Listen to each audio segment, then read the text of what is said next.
I've walked past so many doors, they crowd the hallway behind me, each one opening onto a life I could not bring myself to enter. Still, they remain ajar, warm with the light of rooms where another version of my life continues just beyond reach. I have shed so many lives, they lie in heaps at my feet, skins I could not fill, each one still warm with who I almost was. In one, there is a vineyard. Morning bruises purple against the hills. I lift a glass to the light and watch it hold a small, obedient sun. There, I want nothing, not glory, not salvation, only the steady intelligence of grapes, darkening, sweetening, becoming wine without being asked.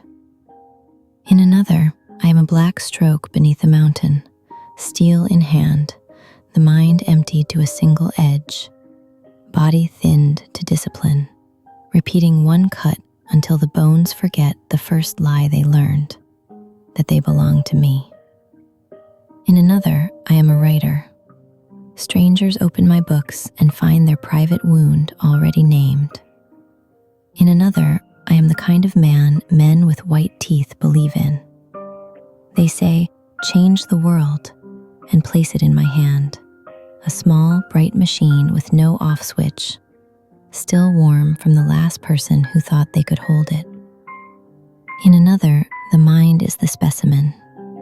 I press my face to its jar and watch it pulse, pale, wet, flickering, a grammar older than any name I have for it.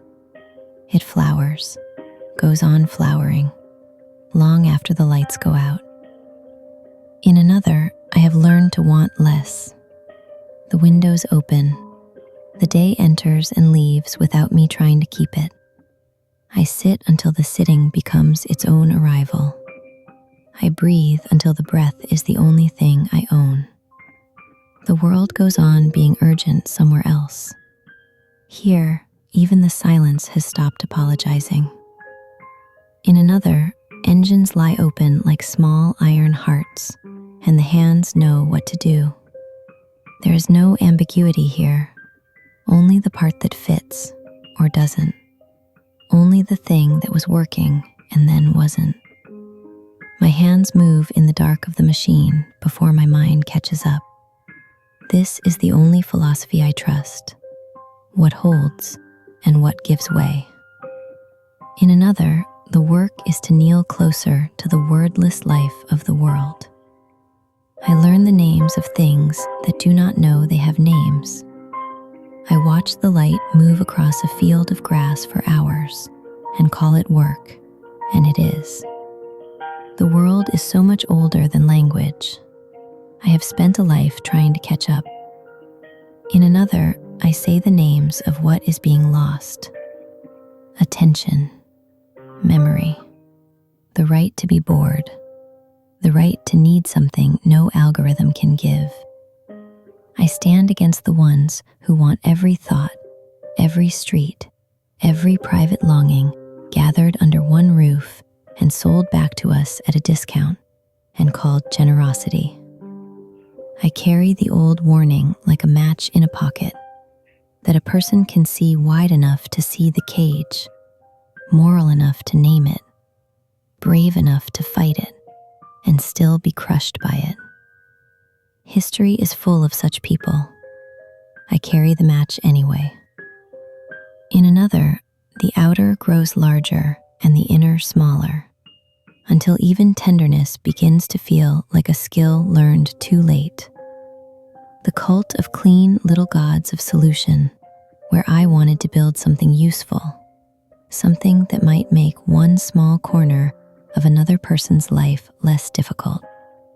I believed the future was waiting to be improved, but the future has begun walking backward. It has more answers and less wilderness, more information and less purpose.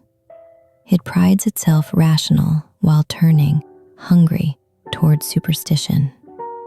It believes more in magic, but sees less of what is magical. The machines become more capable. The people become more afraid. rites that seemed permanent loosened from the wall like old wallpaper. A world full of instruments for saving us, unable to remember what we were meant to be saved for. I did not choose any of these lives. I kept them instead, like unopened doors in a house that grew longer every year. I stood in each doorway until the dust settled on my shoulders.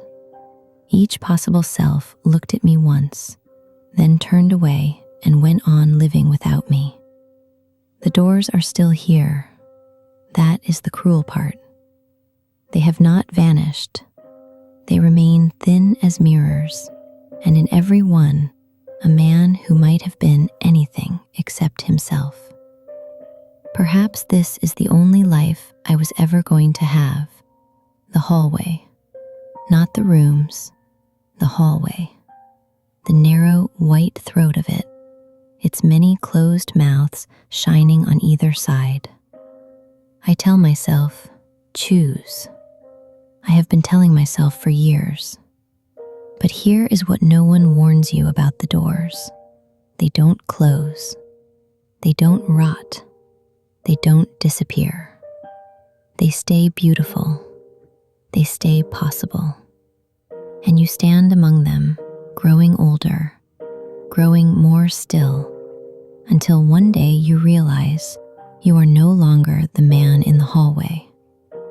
You are the hallway, and someone else is walking through you now, looking at their own doors, making their own promises, and you want to scream, choose, choose. For the love of God, choose.